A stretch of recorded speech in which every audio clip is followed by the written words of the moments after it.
ကိုကဒီဂျူဒီတော့ဖက်လက်ကိုသုံးပြီးတော့မှ nose contouring လုပ်မယ်ပေါ့နော်မင်္ဂလာပါပြီးဖြစ်ပါတယ်အခုဒီမျက်နှာပါကြတော့ဒီfoundation လိမ့်ပြီးသွားတဲ့အနေထားလေးဖြစ်ပါတယ်ဆိုတော့ဒီဖက်လက်တွေကိုသုံးပြီးတော့ဒီနဲ့တူ nose contouring လုပ်မယ်နော် nose contouring လုပ်မယ်ဆိုတော့ဒီအရောင်လေးခုကိုဆက်ပြီးတော့သုံးပါတယ်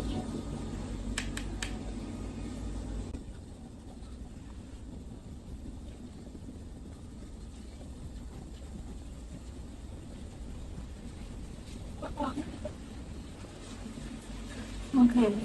we are how to do this with the sugar. We have you in it.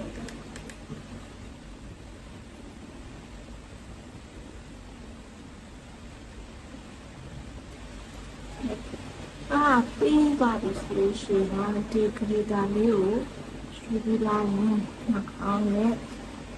Have you? It's a solution.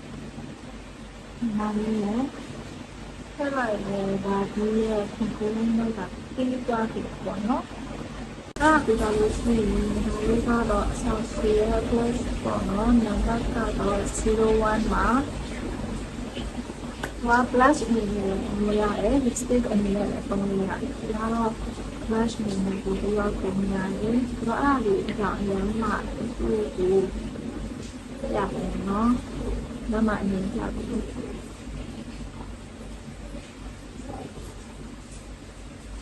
ဒီလိုအရောင်လေးပါအဲ့ဒီဟောင်းလေးမှာအားနေဒီအနေနဲ့သုံးပါမယ်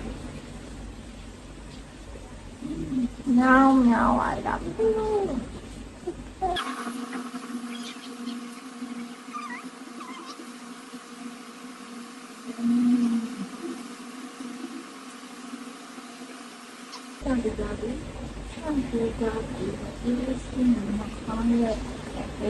ဒီမှာလေးဒ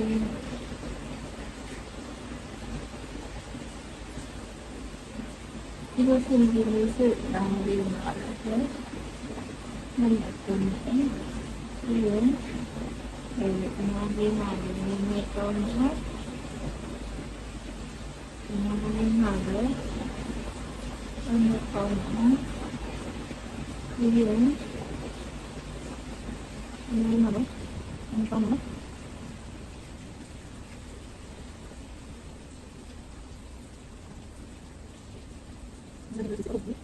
သုံးပြီးလိုက်နှာခေါင်းမှာသုံးရင်လည်းသူကလှတယ်ပေါ့နော်ပဲဒီသုံးတော့နှာခေါင်းမှာဟိုဟာလိုက်တင်ထားတဲ့ခါကြီးဟောဟာဆိုနှာခေါင်းမှာအဲ့ဒီနှာခေါင်းမှာပေါ့တော့အရင်တော့ပါနေဆိုရင်ပါမှာပဲအခုကအောက်လို့ပါနေတာမားမှာငါလေးထည့်ပြီးတော့ပုံလိုက်ပါနော်။ကောင်းပါလေ။လိုက်ပါဆိုတော့ဒီစာစီရဲ့ဒီ blush ကလေ